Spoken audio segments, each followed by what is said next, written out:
hemoglobina, el fierro de la hemoglobina tiene una afinidad con el oxígeno.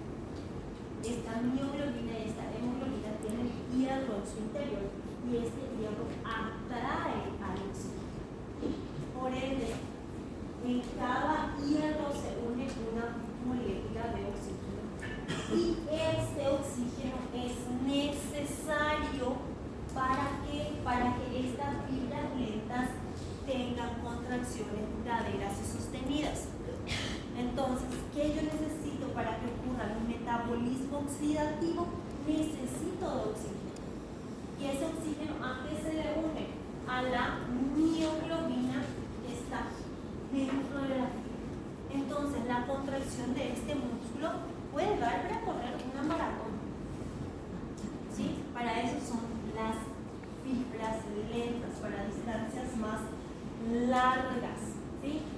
Son fibras musculares más pequeñas, también inervadas por fibras nerviosas más pequeñas, pero que tienen una vascularización extensa.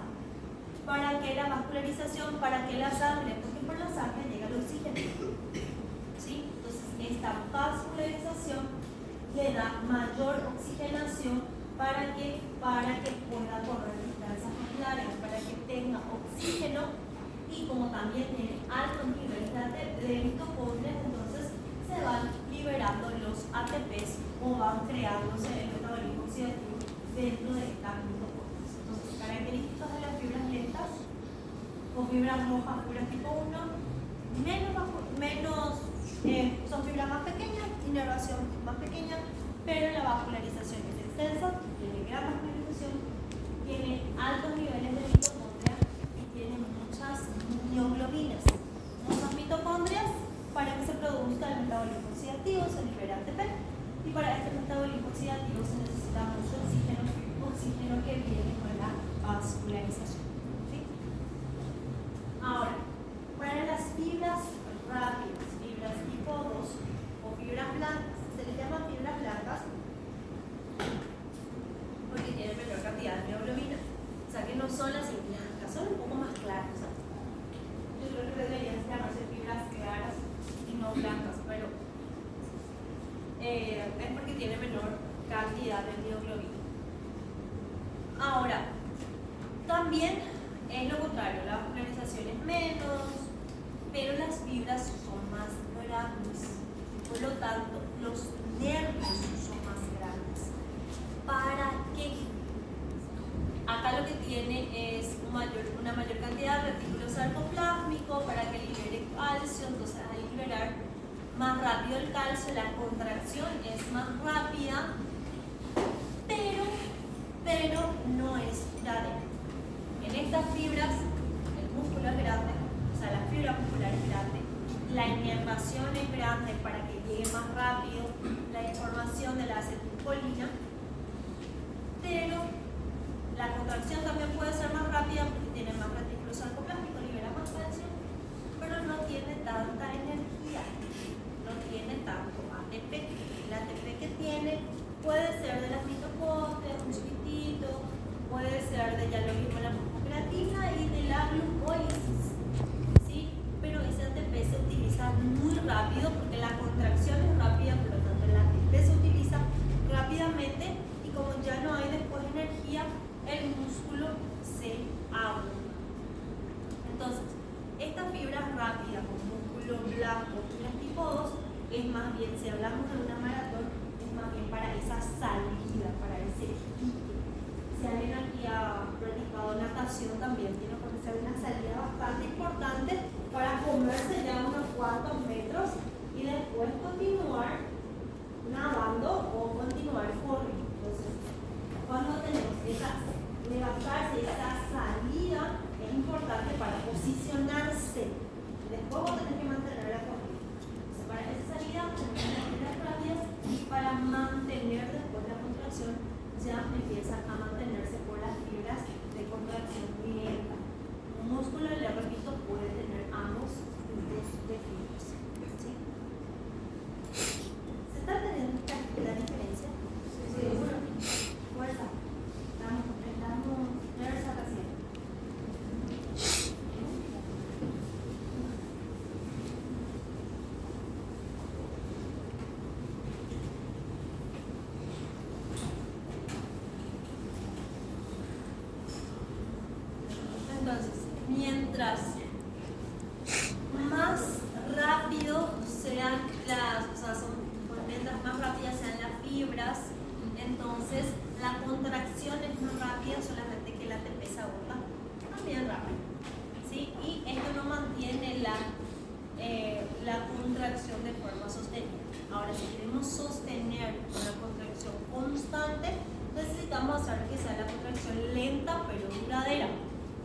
es donde vamos a utilizar las fibras tipo 1.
La sumación puede darse de dos formas. Una es la sumación de fibras motoras y otra es la sumación de la frecuencia del estímulo. ¿Qué quiere decir esta sumación de fibras motoras? La sumación es cuando llega un estímulo, llega otro estímulo, llega otro estímulo, llega otro estímulo y se puede, ya que hay varios estímulos, se puede contraer un gran músculo. Ahora, la sumación de fibras quiere decir, por ejemplo, la sumación de lo que es las fibras motoras. Este nervio puede inervar.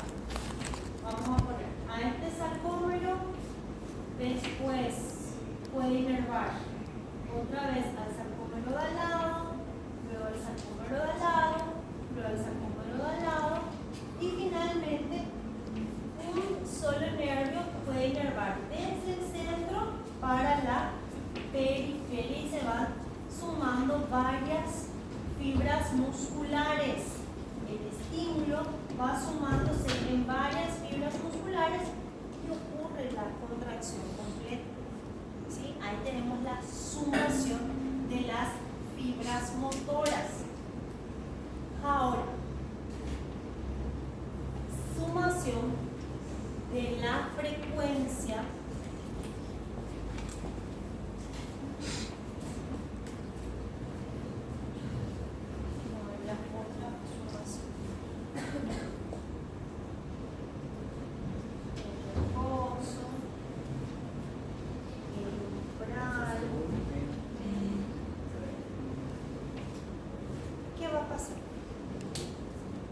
viene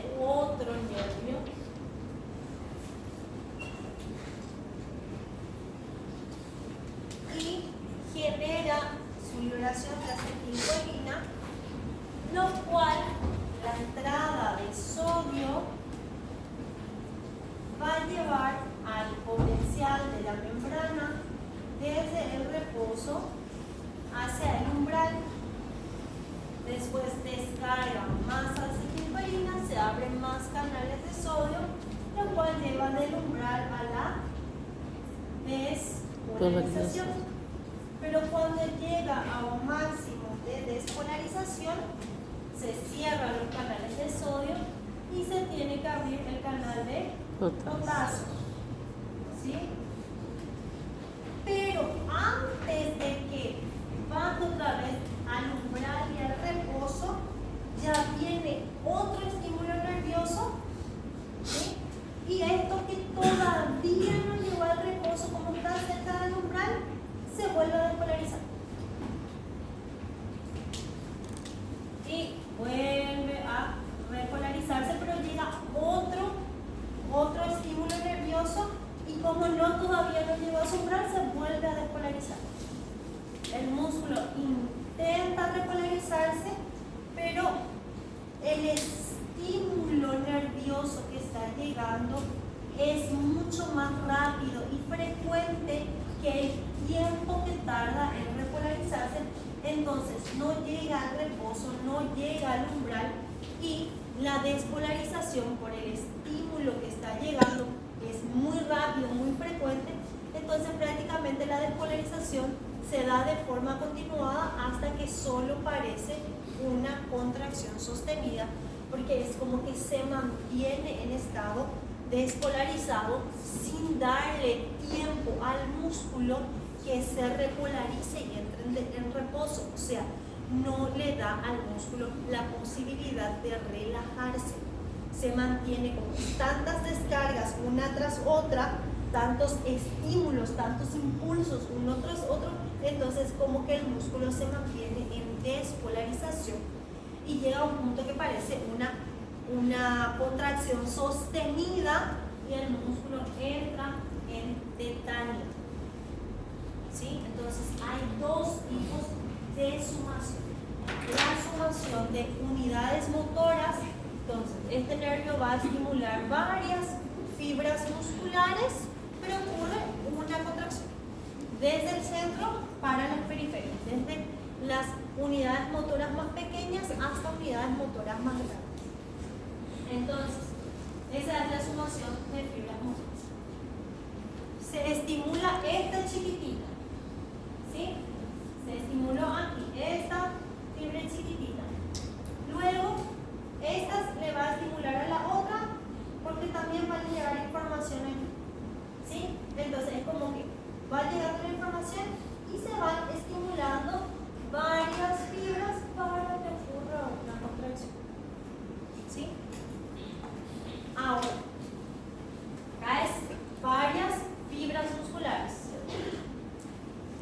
Aquí la diferencia es la velocidad del estímulo nervioso. El nervio libera tanta acetilcolina que liberó un poquitito, ocurrió la despolarización, se eliminó esa acetilcolina, pero rápidamente llega otra acetilcolina que vuelve a generar la despolarización. Intenta el músculo, va intentando entrar en repolarización por la salida del potasio, pero esto, fíjense, mientras más cerca esté de su umbral, más fácil se va a despolarizar esa membrana. ¿Para qué tiene que entrar en repolarización e ir hacia el negativo? Para que el estímulo que llegue tiene que ser fuerte, fuerte para quitarle de reposo hacia umbral y de umbral hacia despolarización. Pero si el potencial de la membrana ya está luego cerca del positivo, entonces por más que el estímulo no sea tan fuerte, pero sea frecuente, entonces la despolarización es como que se va a mantener. Entonces, para eso nosotros necesitamos que entre hacia el negativo, para que la cantidad de iones que vaya a entrar para hacer la despolarización sea elevada. Aquí, por ejemplo, no necesita más tantos iones. Aquí cualquier ion ya le va a poder mantener despolarizado, o sea, cualquier cation que vaya ingresando, especialmente el sodio, ya va a mantener la despolarización de la membrana. ¿Por qué? Porque este está acumulando. Lo que estimula es en rapidez, en la frecuencia que va a liberar su acetilcolina. ¿Sí? Y la sumación de fibras es un nervio que va a estimular varias fibras, desde las fibras más pequeñas hacia las fibras más grandes. Esto es en cantidad de fibras y esto es en frecuencia de estímulo. ¿Sí? Esa es la diferencia entre una y otra.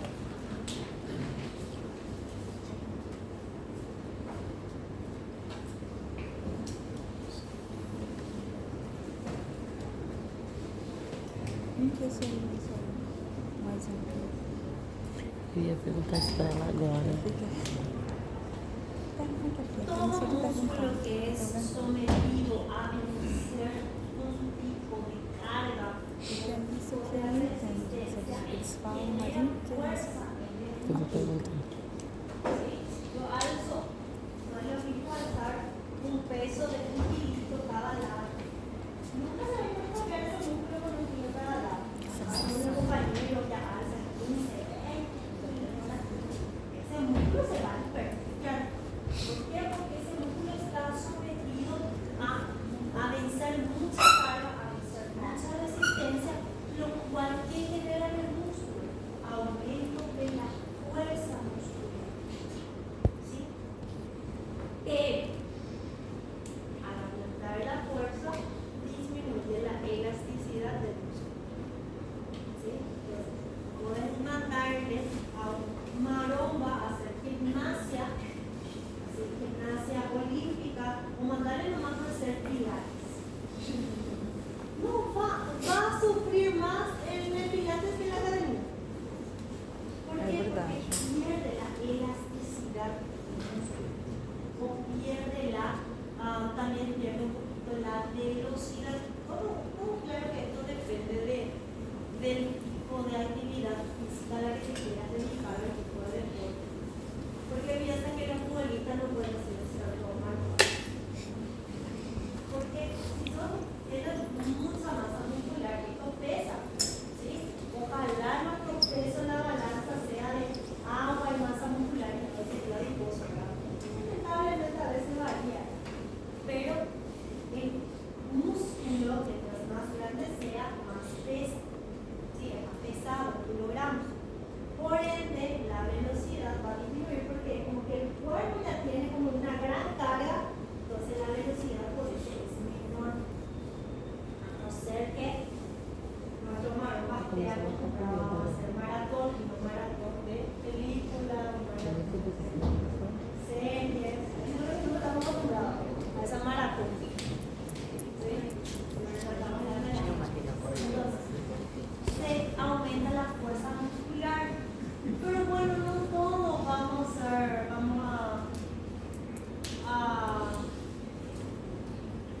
competir en fisiculturismo, no todos.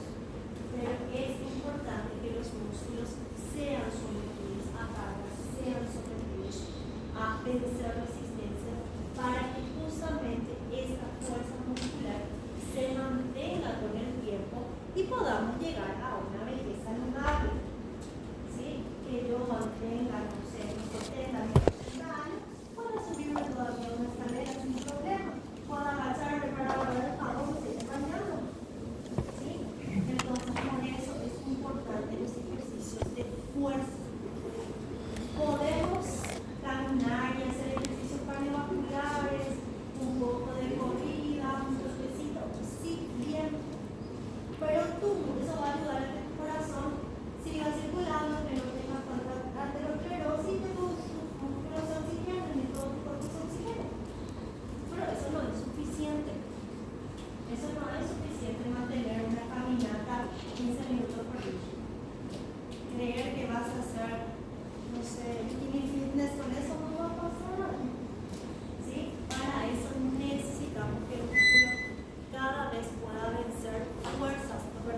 son cargas mayores para que la fuerza muscular aumente y de esa manera seamos más eficaces.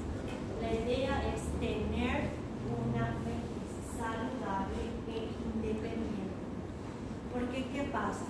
Músculo que no se usa, músculo que se atrofia. Entonces, ojalá una vez podamos estar así bien hipertrofiados y se queda ahí. Pero eso no, eso se crece un poquito, pero si no le mantenés en el mismo nivel de carga, ese músculo no alza el mismo nivel de carga, el músculo va a degradarse. Y eso es lo que es peligroso con los años, la degradación del músculo, que se va a hipotrofiar y después se va a atrofiar. Y si yo no tengo músculo suficiente, no tengo fuerza ni siquiera para levantarme de la cama. Y por eso es importante la actividad física de fuerza. Ahora, el tono muscular es el grado de contracción propia del músculo. A pesar de que el músculo esté en reposo, necesita mantener su tono para mantener su posición. ¿Sí? ¿Hay otro tipo de músculo? ¿Será que justo tiene que ya usar de ejemplo?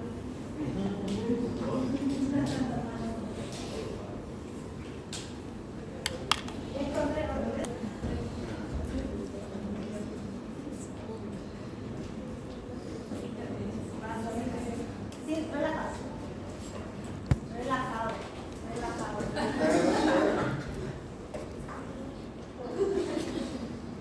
Hay gente que sí la veo, va bien, y hay gente que no lo ve.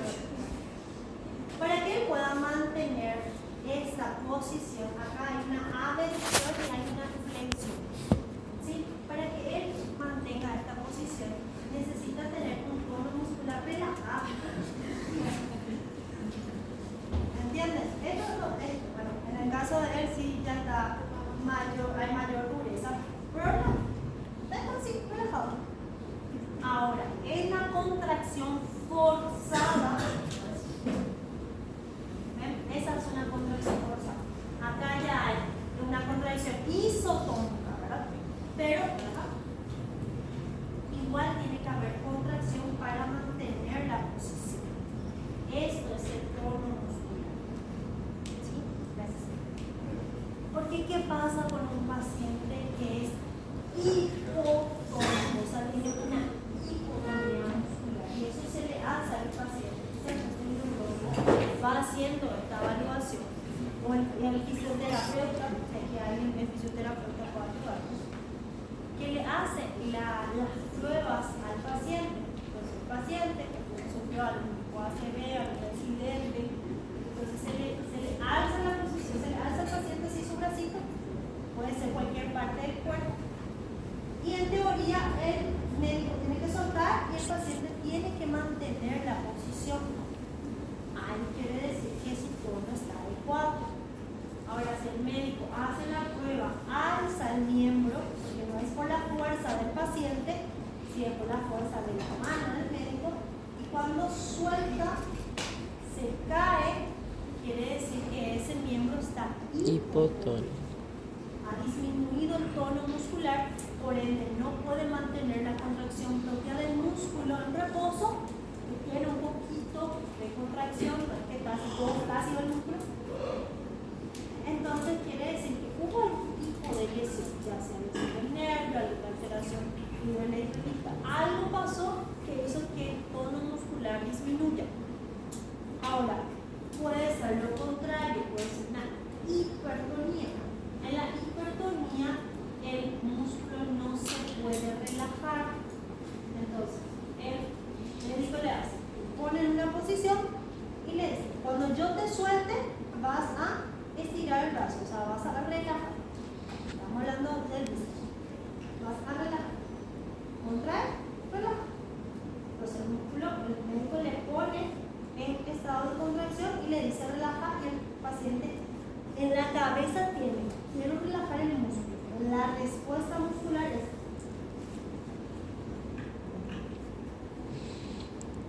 tiene que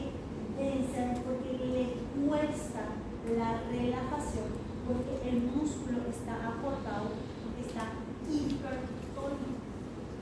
¿Sí? Eso se ve en la semiología del sistema nervioso, cuando va a evaluar el sistema nervioso del paciente. ¿Sí? Entonces ahí tenemos el tono, el grado de contracción propia del músculo que le ayuda a mantener la posición. Si está disminuido, el músculo está hipotónico, el paciente no puede sostener la parte del cuerpo, o hipertónico, que no lo puede relajar. En el hipotónico le cuesta la contracción, en el hipertónico le cuesta la relajación. ¿Sí? Entonces eso es todo muscular. Ahora, fatiga muscular ya lo vimos, ¿sí? Cuando se mantienen contracciones prolongadas, ¿sí? Peor si el paciente no respira. Entra en fatiga muscular después de 1 o 2 minutos aproximadamente, especialmente en los ejercicios isométricos. Y ahí llega al fallo. Entonces, nunca les agarro así que estaban bailando, estaban corriendo, estaban haciendo algún tipo de actividad, y después una puntada. ¿Sí? ¿Por qué? Porque ahí estamos haciendo contracciones sin la oxigenación adecuada. ¿Sí? Sin la oxigenación adecuada, entonces más rápido llega a fatiga del músculo. Y se puede producir acidosis y duele. Entonces ahí tenemos un poco de fatiga. Sistema de palancas, algo que ya lo vimos en acá. Estudiar. Esa es la parte que era muy fina y no estudiamos, lo general no se estudia. Entonces, ¿qué es el sistema de palanca? El sistema de palanca va a tener principalmente la fuerza que se tiene que vencer, el punto de apoyo, lo que se va a contraer, que es el músculo, y la posición que va a mover. ¿Sabes lo que es una palanca? É uma balança?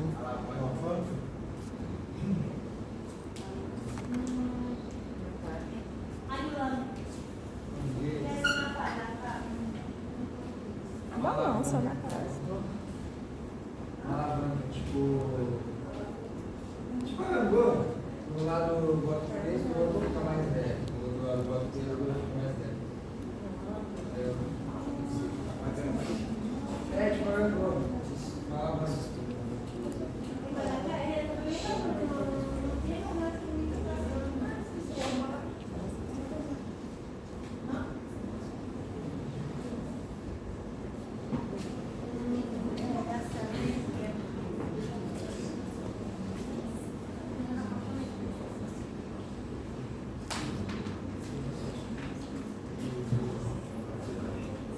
Aguarden un rato.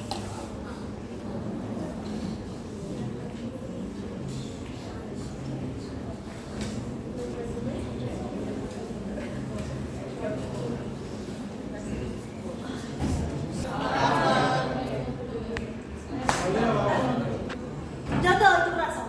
Yo te doy tu razón. Ok. ¿Qué es lo que tenemos? Esta es una carga o una fuerza que se tiene que vencer. Los puntos de apoyo están aquí. ¿Sí? Estos son los puntos de apoyo. Esta es la palanca y esta es la fuerza que se tiene que ejercer. ¿Sí? Se tiene que contraer aquí los músculos para que se pueda alzar este peso. ¿Sí? En este caso el punto de apoyo está aquí. Es la carga que se tiene que vencer o el peso que se tiene que vencer para poder mandarlo contra la gravedad. Esta es la palanca y aquí se va a hacer la fuerza. Este sistema de palancas nosotros tenemos en nuestros músculos, donde esta es la carga que se tiene que vencer contra la gravedad. Esta es la palanca. Por isso eu fazer isso aqui, ó. Hueso, Você tem que fazer aqui. articulación, ¿sí? Es el punto de apoyo y esta es el músculo que se tiene que contraer para que este peso se pueda levantar. Entonces, la fuerza sale de aquí, el peso o la resistencia que se va a vencer contra la gravedad, y este es la palanca por su punto de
Que legal. Claro que nosotros hay una alimentación más proteica que tenemos que cambiar, porque la proteína y los aminoácidos que ayudan a formar nuevas proteínas musculares.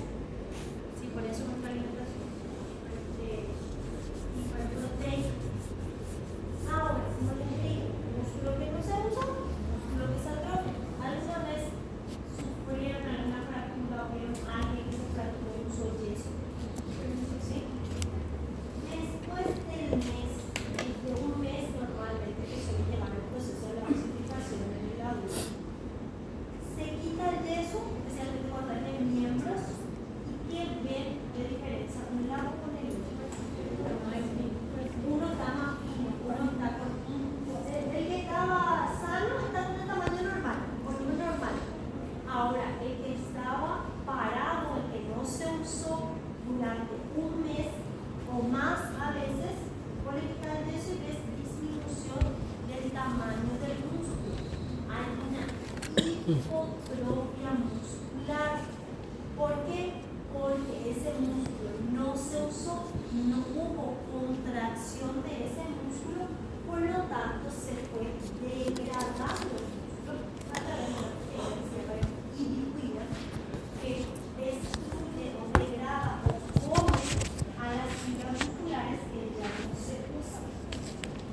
Entonces, por eso a muchos pacientes encamados que ya no tienen movimiento, igual el fisioterapeuta se va y fuerza el movimiento del músculo para que ese músculo no llegue a porque puede disminuir de tamaño, una hipotrofia, pero si continúa sin movimiento, entonces va a llegar a una atrofia muscular. Y eso es lo que se quiere evitar, porque la atrofia muscular es la destrucción del músculo, la degradación del músculo, y eso es contraproducente para la salud. O sea, por más que el paciente ya no se mueve encamado, hay que hacer fisioterapia, ¿sí? Para que no pierda su fuente de proteínas, principalmente son los músculos. ¿Sí?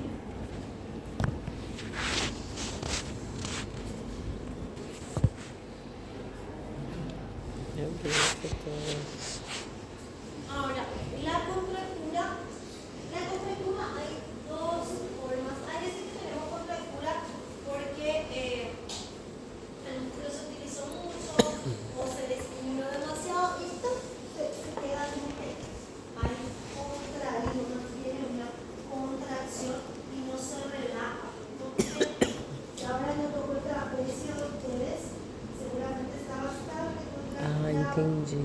Sí, a veces el cuello se contractura porque no se fuerza el movimiento, se no podemos tener la función completa de ese músculo porque no podemos mover su completo porque el cuello. Entonces existen ese tipo de contracturas, pero también ocurre otro tipo de contracturas que son más patológicas, ya sea porque el nervio sufrió algún tipo de lesión o porque el tendón fue lesionado y se acortan los tendones, no se puede relapar, lo que sí que algún tipo de patología altera la flexibilidad de ese músculo y ahí ocurre la contractura. Y por último, la rigidez cadáver. Porque nosotros dijimos que existe una ubiquitina y esto que pasa con la rigidez cadáver. El cuerpo se va enterando de a poco que se murió. No es que nos morimos y se acaba todo esto al Ai, instante. que horror. Es como de a poco.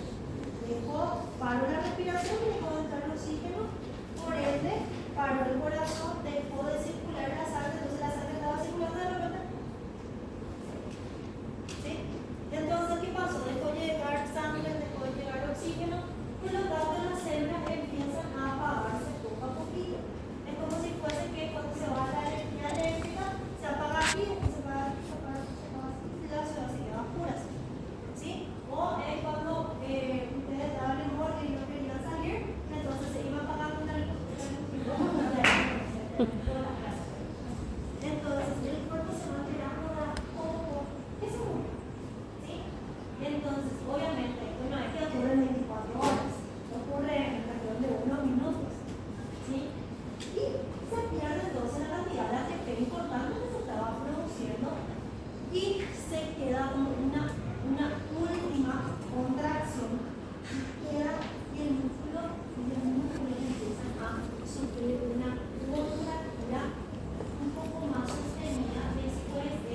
media hora, una hora de haber fallecido, hasta esto puede llevar 6, 8, inclusive 24, máximo 24 horas de rigidez, y después se empiezan a destruir los músculos y se empieza a relajar otra vez.